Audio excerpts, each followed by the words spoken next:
If I wanted to lose fat and gain muscle at the exact same time, and I wanted to do it in 2026 and do it effectively, this is exactly what I would do. And before you say this is impossible, hold fire for a second. I've worked with hundreds of clients from all around the world to do exactly this. I've worked with CEOs, managers, various different execs, professional football players even, all the way through to students and busy dads who just can't make it work. And the fact remains, this worked for all of them and it's gonna work for you too by the end of this video. And I've been using this exact format for about 5 years now, and I know that it works an absolute treat. So let's get stuck in. Okay, before we get stuck in, there is one word you need to understand because this is the area where everyone messes up. And that word is recomp or recomposition. It gets thrown around an awful lot, but by the looks of things, the vast majority of you don't even know what this means. Because of course, most people view things as if you want to lose weight, you have to eat less. And people assume that the opposite is true. You need to eat more to build muscle. And because of this, they treat these two things as completely opposing goals that cannot be achieved at the same time. So they go and they pick one, they grind it out for ages, and then they kind of wonder why they never actually make any long-term progress. Because they spend ages bulking, gaining loads of body fat, then they have to do a substantially long cut where they're gaining minimal to no muscle at all. So they just find themselves zigzagging, never really making any true progress. It's like the muscle building version of yo-yo dieting for someone who's trying to lose body fat. Here's what's actually happening inside your body when recomposition occurs. You have two processes running simultaneously. You have fat oxidation, where your body breaks down stored body fat and uses it for energy. And then you have muscle protein synthesis, where your body takes amino acids from the food you eat and uses them to build new muscle tissue. These two processes do not cancel each other out. They run in parallel. And when you create the right internal conditions, both happen at the exact same time, which, if done perfectly, will result in minimal change on the scale, if none at all. So everything I'm about to give you now is designed to give you these exact conditions to carry out a body recomp successfully. I've broken this down into 5 rules for you, so let's get stuck in. Rule number 1, protein, and a lot of it. You might think you know all about protein at this stage of the game.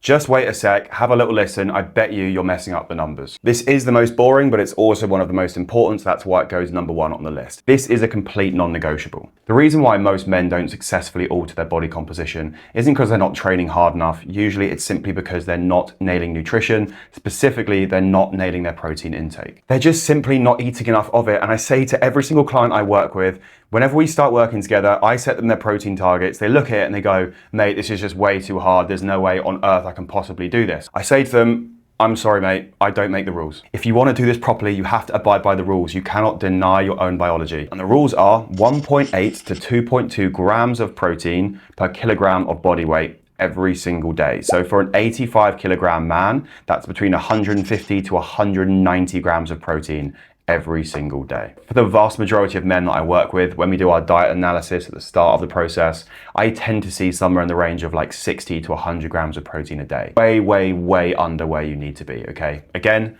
I don't make the rules, but we can bring in tactics to make it an awful lot easier to meet. I would aim for like 40 grams of protein per meal across maybe 4 feedings. Of course, that depends on your true protein target, but that would get you obviously around 160 grams per day. Rule number 2, lift weights and get stronger. I feel like this is the most basic thing ever, but again, people miss this out completely or they're just doing it wrong. The amount of people that I work with that first start off with me and they're like, yeah, I've been training for 4 years now, been plateaued for the last year or 2.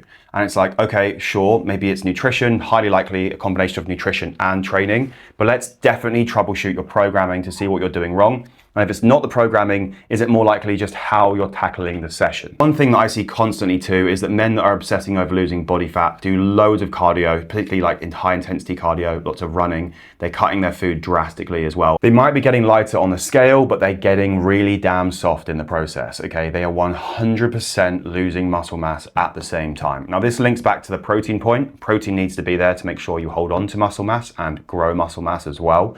But if you're not training properly alongside that, you're going to get diminishing returns. Skeletal muscle is your body's most powerful body composition tool. Every kilogram of muscle that you carry increases your resting metabolic rate, i.e., you burn more calories just by existing when you have more muscle. And that is why I massively advise having a hypertrophy/resistance-based training session in your weekly program. If you're doing 3 to 4 sessions at least like this per week, and you're training with true progressive overload and real intensity, completely getting to failure each session, and then recovering well with ample protein, you're going to be setting yourself up for success. You want to ideally be resting muscle groups for like up to 72 hours in between training sessions, prioritizing the frequency of times you can hit one muscle throughout the week rather than making sure that you just hit one muscle once a week. G is a wonderful example here, actually. He managed to condense his training down from like 2-hour sessions down to 45-minute sessions, which for the vast majority of my clients is what we tend to shoot for. But I walked him through the steps to completely improve the quality of those sessions. So he ended up hitting way more PBs, training way harder, and getting some serious gains and having a very successful recomp. Rule number 3, this one's going to confuse you potentially.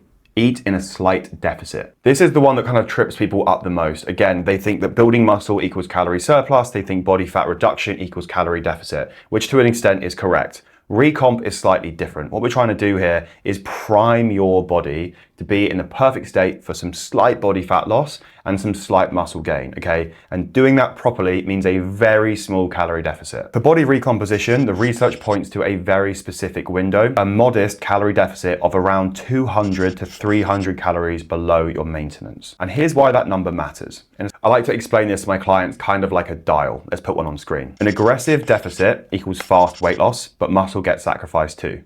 No deficit equals muscle can be built, but fat doesn't tend to shift. A calorie surplus equals very good for muscle growth, but you are going to gain fat too, so you're going to have to waste time cutting later on. Whereas a small controlled deficit paired with optimal protein intake, recovery, and a very good training program that you attack well will result in both happening at once, both fat loss and muscle gain. That is a sweet spot for recomposition. Now, I do have a calorie target bot in my Instagram. So if you message me the word calc, C-A-L-C, via Instagram, this will just be done for you. It will trigger a bot that asks you a few questions. You'll get your exact calorie target as well as an estimated date that you will have your results by. It's really important to mention that every single person is different and that sometimes a calorie target you set yourself will not be perfect straight away. Oftentimes it will require some trial and error. And this is why a coach really can be amazing to help you dial in these numbers from the get-go. For example, many clients I work with who are trying to recomp, we might actually start with maintenance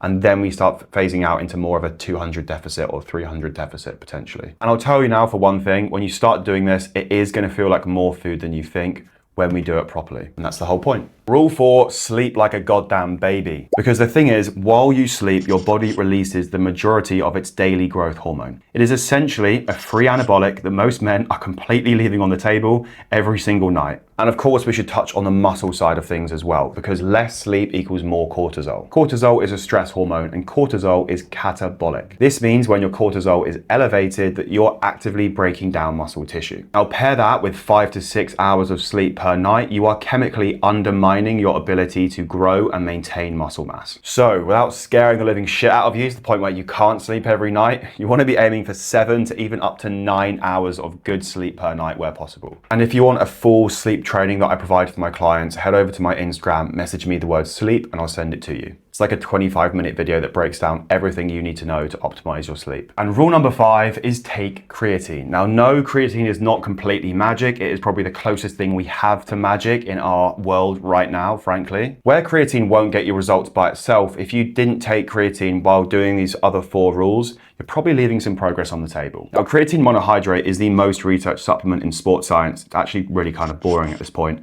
Over 500 peer-reviewed studies, consistently shown to increase muscle strength, power output, and lean mass when combined with resistance training. Now, that increased training stimulus drives greater muscle protein synthesis and greater strength gains over time. It is literally the only supplement I recommend to every single one of my clients. So effectively, what creatine is going to do here is just boost rules 1 and 2. Now, there is one thing people don't really know about with creatine when it comes to recomp. Creatine also improves insulin sensitivity and glucose uptake by your muscles, meaning more glucose gets pulled into your muscles to be used as energy rather than getting put into fat to be stored. Again, if you're listening to what I said earlier, this directly feeds into that recomposition environment that we're trying to create. So what does a day in the life on a recomp kind of look like based on these 5 rules? Of course, you wake up after a solid 7 to 9 hours of sleep feeling fresh as a daisy. Breakfast, you're aiming for anywhere of 30 to 40 grams of protein. Eggs, maybe Greek yogurt, protein shake. You can have your creatine in that first drink of the day as well. Also, make sure to get 6 to 8 grams of fiber in this meal, guys. It will keep you fuller for a longer period of time, and it's going to be great for your gut health too. Lunch will be another 30 to 40 grams of protein, and you're eating at a slight deficit, so this is an intentional, controlled meal. Again, prioritize a lot of fiber to keep you fuller for a longer period of time. If there's no fiber in that meal and you're not having vegetables with it, then just finish the meal with some fruit, like an apple, some berries, anything like that. It's going to help sustain your energy and give you a better blood sugar response too, meaning your insulin response will be far improved and your body will be in a much better range for body fat loss and muscle gain. Now, mid-afternoon might be your training session, maybe like a 45 to 60-minute session. Get some compound lifts in there and train genuinely hard to failure. Then after training, we're going to be aiming for 40 grams of protein again, give or take. Dinner will be a final 40 grams of protein. If you need a guideline on exactly how to form meals for Recomp, then get my ebook. It's called Gains and Gut Health Volume 1. It's prioritizing high protein meals with a load of fiber and micronutrients that are very meal preppable. It just takes that thought out of making high protein, high fiber meals. And this is exactly where you need to be for Recomp. Brainless recipes you can rely on to get you exactly where you need to be. Dinner could be one of the G-plate recipes that I've referenced in my ebook. By all means, go check that out. And now you've hit 160 grams of protein, give or take, across 4 meals. You're sitting 200 to 300 calories under your maintenance for that day. And then you go to sleep, growth hormone is released, fat oxidation continues overnight, and muscle repair accelerates. And then, of course, you wake up and do it again. Now, that is the exact system I put in place with my client. This might take anywhere from 60, 90, even up to 180 days if you have significant body fat to lose. You will respond very well to this approach if you are a beginner to training and changes to nutrition. Likewise, if you've plateaued for a long period of time, also an approach like this is going to be really damn good and you should see pretty quick results. I want to say something to you guys that most people probably won't. Body recomposition is not the fastest path to your goals. If your main metric here is dropping scale weight and you're trying to lose a lot of body fat, this probably isn't the approach for you. But if you want to look fundamentally different, you want to lean down whilst gaining muscle at the exact same time, you don't have loads of muscle to gain or loads of body fat to lose, this is probably bang on for you because the scale weight becomes largely irrelevant when your body changes in this way. So it's so important not to use the scales as your main metric to track a recomp. You've got to be taking progress photos at least every 2 weeks, I would say, and go off of how your clothes feel, how your performance is. If you've just watched this and you just don't know where to start, or you've tried it before and it hasn't worked and you feel completely stuck, then I've got a link both in the description and the pinned comment here for a completely free diagnostic call with me. You can walk me through where you're at and where exactly you want to get to, and I'll then help you diagnose exactly what you're doing wrong and what's getting in the way. And if it sounds like we're a good fit and you want to work together with me on my one-to-one coaching and get results like some of these guys, then of course we can move forward right after the call. Subscribe if you haven't done already. There's a lot more coming. I know we've had a very big hiatus from long form YouTube, but it's good to be back and I'll catch you in the next one.